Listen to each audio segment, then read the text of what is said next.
नमस्ते दोस्तों। आज हम दरभंगा की खूबसूरती की एक झलक देखेंगे। दरभंगा बिहार के मिथिला क्षेत्र के बीचों बीच बसा हुआ एक शहर है।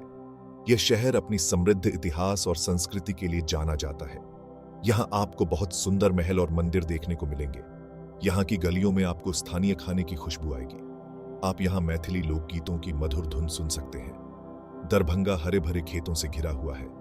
बागमती नदी यहाँ से बहती है, जो इसकी सुंदरता को और बढ़ा देती है। यह शहर अपनी मिथिला पेंटिंग्स के लिए बहुत प्रसिद्ध है। ये पेंटिंग्स रंगीन होती हैं और प्राचीन काल की कहानियां बयान करती हैं। दरभंगा के लोग बहुत ही मिलनसार और मेहमान नवाज होते हैं। उन्हें अपनी सांस्कृतिक विरासत पर बहुत गर्व है। त्योहारों के दौरान यह शहर एकदम जीवंत हो उठता है। ढोल और झांझ की आवाज से पूरा माहौल गूंज उठता है। लोग रंगीन पारंपरिक कपड़े पहनते हैं। बाजार चहल पहल से भरे होते हैं। आपको हर जगह स्थानीय हस्तशिल्प और मिठाइयां मिल जाएंगी। इस शहर में पुराने और नए का एक अनोखा मेल देखने को मिलता है। दरभंगा अपने शैक्षणिक संस्थानों के लिए भी जाना जाता है। यहाँ शिक्षा का एक समृद्ध इतिहास रहा है। इस शहर ने कई विद्वानों और कलाकारों को जन्म दिया है। आज यह शहर विकास कर रहा है और बदल रहा है, लेकिन फिर भी यहाँ पुराने जमाने का आकर्षण बरकरार है। ये वीडियो आपको दरभंगा के अतीत और वर्तमान की यात्रा पर ले जाएगा।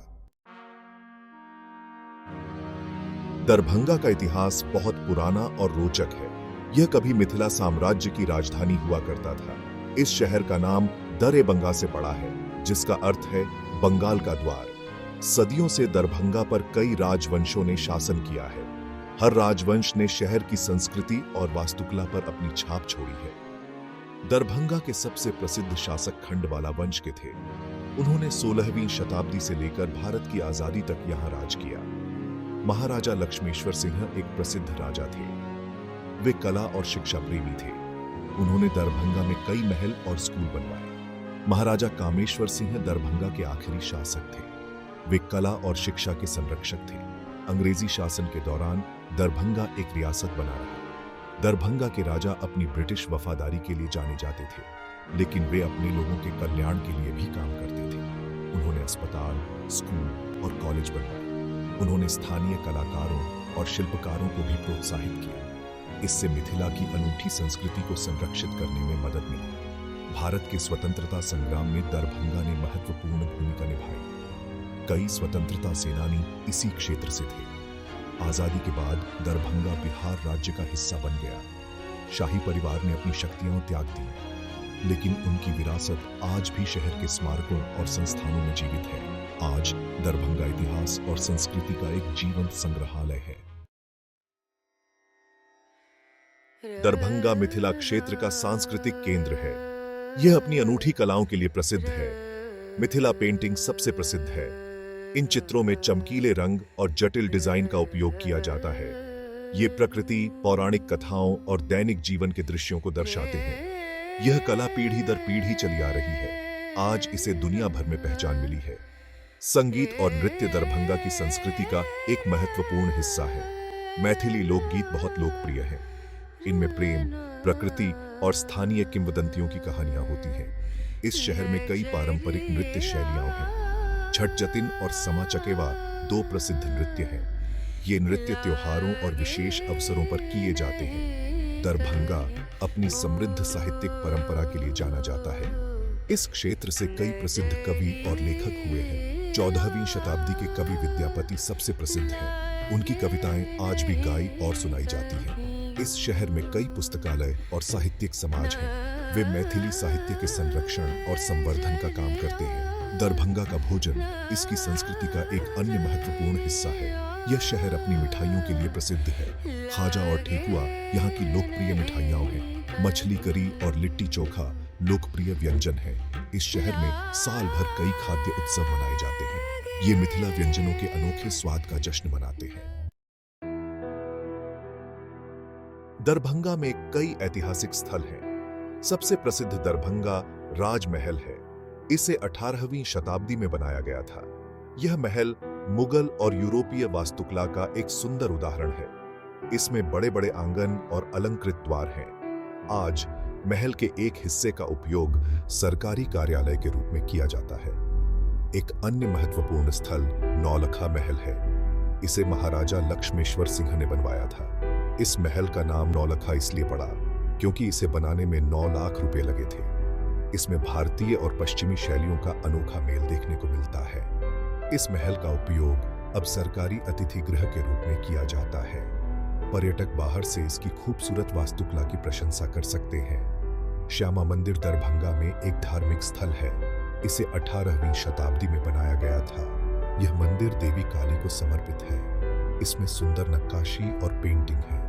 इस मंदिर में रोजाना बड़ी संख्या में श्रद्धालु आते हैं। त्योहारों के दौरान यहाँ बहुत भीड़ होती है। अहिल्या स्थान एक और महत्वपूर्ण धार्मिक स्थल है।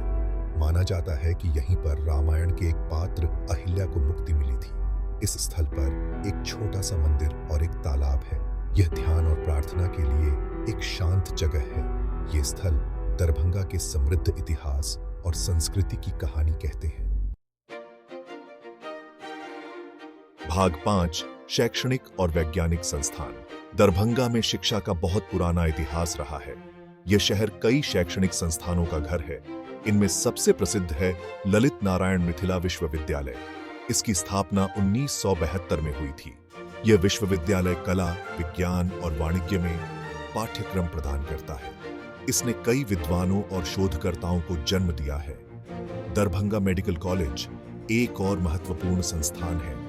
इसकी स्थापना 1946 में हुई थी। इस कॉलेज से एक बड़ा अस्पताल जुड़ा हुआ है। यह पूरे उत्तर बिहार के लोगों को स्वास्थ्य सेवा प्रदान करता है। यह कॉलेज हर साल कई डॉक्टरों और नर्सों को प्रशिक्षित करता है। इसमें चिकित्सा अनुसंधान के लिए आधुनिक सुविधाएं हैं। इस शहर में कई स्कूल और कॉलेज भी हैं। सीएम साइंस कॉलेज एक प्रसिद्ध संस्थान है। इसकी स्थापना 1899 में हुई थी। यह कॉलेज विज्ञान और गणित में पाठ्यक्रम प्रदान करता है। कई प्रसिद्ध वैज्ञानिकों ने यहाँ अध्ययन किया है। प्रायोगिक शिक्षा के लिए कॉलेज में अच्छी तरह से सुसज्जित प्रयोगशालाएं हैं। दरभंगा में पारंपरिक शिक्षा के लिए भी संस्थान है। शहर में कई संस्कृत विद्यालय हैं। ये स्कूल प्राचीन भारतीय ग्रंथों और दर्शन की शिक्षा देते हैं। इस शहर में आयुर्वेदिक चिकित्सा की समृद्ध परंपरा रही है। ऐसे कॉलेज हैं जो आयुर्वेद और अन्य पारंपरिक उपचार विधियों की शिक्षा देते हैं। ये संस्थान प्राचीन ज्ञान को संरक्षित करने में मदद करते हैं। भाग 6 दरभंगा में आधुनिक विकास। दरभंगा तेजी से आधुनिक हो रहा है। शहर में कई नए विकास हो रहे हैं। सबसे महत्वपूर्ण है दरभंगा हवाई अड्डा। इसका उद्घाटन 2020 में हुआ था। यह हवाई अड्डा दरभंगा को दिल्ली और मुंबई जैसे प्रमुख शहरों से जोड़ता है। इसने इस क्षेत्र में पर्यटन और व्यापार को बढ़ावा दिया है। शहर अपने सड़क नेटवर्क में भी सुधार कर रहा है। नए पुल और राजमार्ग बनाए जा रहे हैं। इससे पड़ोसी क्षेत्रों से संपर्क में सुधार होगा। शहर को एक नया बस स्टैंड मिल रहा है। इससे सार्वजनिक परिवहन और अधिक कुशल बनेगा। ये परियोजनाएं दरभंगा को पर्यटकों और निवेशकों के लिए अधिक सुलभ बना रही हैं। दरभंगा डिजिटल विकास पर भी ध्यान केंद्रित कर रहा है। कई सरकारी सेवाएं अब ऑनलाइन उपलब्ध हैं। शहर के सार्वजनिक स्थानों पर वाईफाई हॉटस्पॉट मिल रहे हैं। इससे छात्रों और व्यवसायों को मदद मिल रही है। शहर अपने नागरिकों के बीच डिजिटल साक्षरता को भी बढ़ावा दे रहा है। दरभंगा में कृषि को बढ़ावा मिल रहा है। सरकार जैविक खेती को बढ़ावा दे रही है। नई सिंचाई परियोजनाएं लागू की जा रही हैं। इनसे किसानों को अपनी उपज बढ़ाने में मदद मिलेगी। शहर कृषि आधारित उद्योगों को भी प्रोत्साहित कर रहा है। इससे युवाओं के लिए रोजगार के नए अवसर पैदा हो रहे हैं। भाग 7 समकालीन दरभंगा में दैनिक जीवन। आधुनिक दरभंगा में जीवन परंपरा और प्रगति का मिश्रण है। शहर जल्दी जाग जाता है। मंदिर की घंटियों की आवाज से सड़कें जीवंत हो उठती हैं। लोग अपने दिन की शुरुआत प्रार्थना और योग से करते हैं। बहुत से लोग अभी भी सुबह की पारंपरिक रस्में निभाते हैं। नाश्ते में अक्सर चूड़ा और दही जैसे स्थानीय व्यंजन शामिल होते हैं। शहर के बाजार चहल पहल से भरे रहते हैं। लीची बाजार खरीदारी का एक लोकप्रिय इलाका है। यहाँ आपको कपड़ों से लेकर इलेक्ट्रॉनिक्स तक सब कुछ मिल जाएगा। रेहड़ी पटरी वाले ताजे फल और सब्जियां बेचते हैं। स्ट्रीट फूड की महक हवा में तैरती रहती है। समोसे और जलेबी लोकप्रिय नाश्ता है। दरभंगा में शिक्षा को बहुत महत्व दिया जाता है। स्कूल और कॉलेज हमेशा व्यस्त रहते हैं। छात्रों को कक्षाओं या ट्यूशन के लिए भागते हुए देखा जा सकता है। शहर में कई पुस्तकालय और किताबों की दुकानें हैं। ये छात्रों और पुस्तक प्रेमियों के लिए लोकप्रिय अड्डा है। शाम के समय पार्क और बगीचों में लोगों की भीड़ उमड़ पड़ती है। परिवारों के लोग सैर और पिकनिक के लिए निकलते हैं। यह शहर एक जीवंत सांस्कृतिक केंद्र है।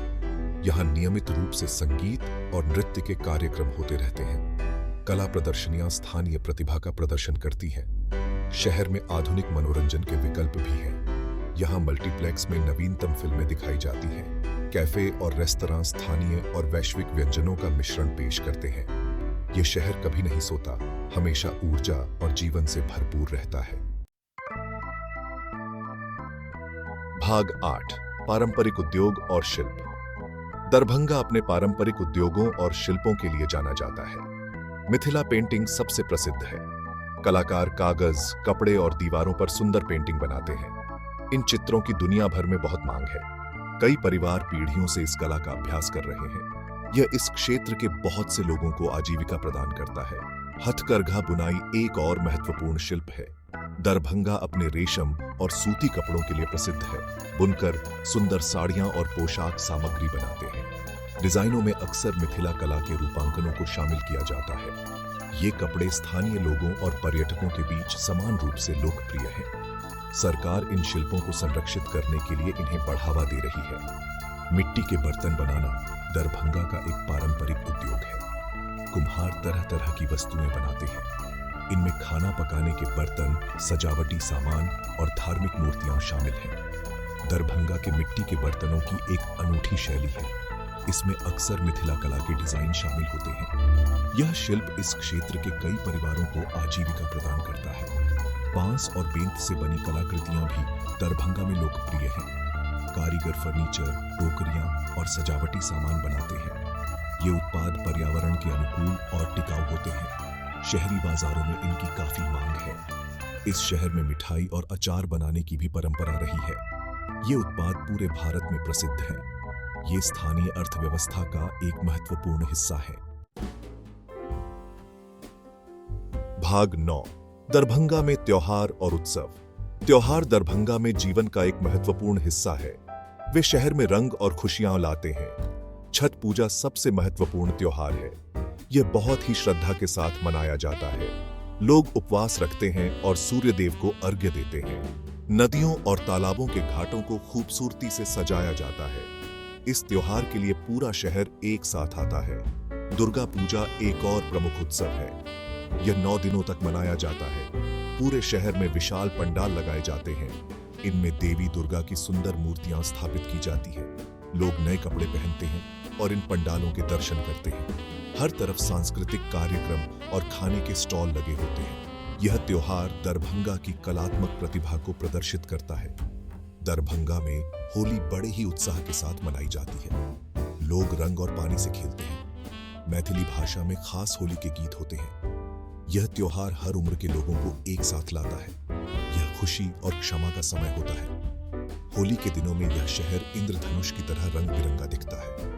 दिवाली रोशनी का त्योहार है। इस दौरान दरभंगा जगमगा उठता है। लोग अपने घरों को दियों और रंगोली से सजाते हैं। पूरे शहर में आतिशबाजी का प्रदर्शन होता है। परिवार के लोग दावत और पूजा के लिए इकट्ठा होते हैं। बाजार खरीदारों से खचाखच भरे होते हैं जो उपहार और मिठाइयां खरीदते हैं। ये त्योहार दरभंगा की समृद्ध सांस्कृतिक विरासत को प्रदर्शित करते हैं। भाग 10 दरभंगा की सांस्कृतिक विरासत को संरक्षित करना। दरभंगा की सांस्कृतिक विरासत को संरक्षित रखना बहुत महत्वपूर्ण है। शहर का इतिहास और परंपराएं ही उसका सबसे बड़ा खजाना है। इस धरोहर को बचाने के लिए कई संगठन काम कर रहे हैं। वे पुराने रीति रिवाजों और कलाओं का दस्तावेजीकरण कर रहे हैं। वे युवा पीढ़ी को भी इन्हें सिखा रहे हैं। इससे यह सुनिश्चित होता है कि परंपराएं लुप्त न हो। सरकार भी विरासत स्थलों को संरक्षित करने के लिए कदम उठा रही है। पुरानी इमारतों और स्मारकों का जीर्णोद्धार किया जा रहा है। स्थानीय इतिहास और कला को प्रदर्शित करने के लिए संग्रहालय स्थापित किए जा रहे हैं। महाराजाधिराज लक्ष्मीश्वर सिंह संग्रहालय इसका एक उदाहरण है। इसमें दरभंगा के शाही अतीत की कई कलाकृतियां हैं। ये प्रयास शहर के इतिहास को जीवित रखने में मदद करते हैं। स्थानीय कला और शिल्प को बढ़ावा देना विरासत को संरक्षित करने का एक और तरीका है। सरकार मेलों और प्रदर्शनियों का आयोजन करती है। ये स्थानीय कारीगरों को एक मंच प्रदान करते हैं। कई गैर सरकारी संगठन मिथिला पेंटिंग को बढ़ावा देने के लिए काम कर रहे हैं। वे कलाकारों को वैश्विक बाजारों तक पहुंचने में मदद कर रहे हैं। यह सुनिश्चित करता है कि पारंपरिक शिल्प आर्थिक रूप से व्यवहार्य बने रहे। विरासत संरक्षण में शिक्षा महत्वपूर्ण भूमिका निभाती है। स्कूल और कॉलेज अपने पाठ्यक्रम में स्थानीय इतिहास और संस्कृति को शामिल कर रहे हैं। इससे युवाओं में जागरूकता पैदा करने में मदद मिलती है। शिक्षण संस्थानों में कई सांस्कृतिक कार्यक्रम आयोजित किए जाते हैं। ये छात्रों को अपनी जड़ों से जुड़ने में मदद करते हैं। दरभंगा की विरासत को संरक्षित करना केवल अतीत की बात नहीं है, यह एक समृद्ध विरासत को भविष्य में आगे ले जाने के बारे में है।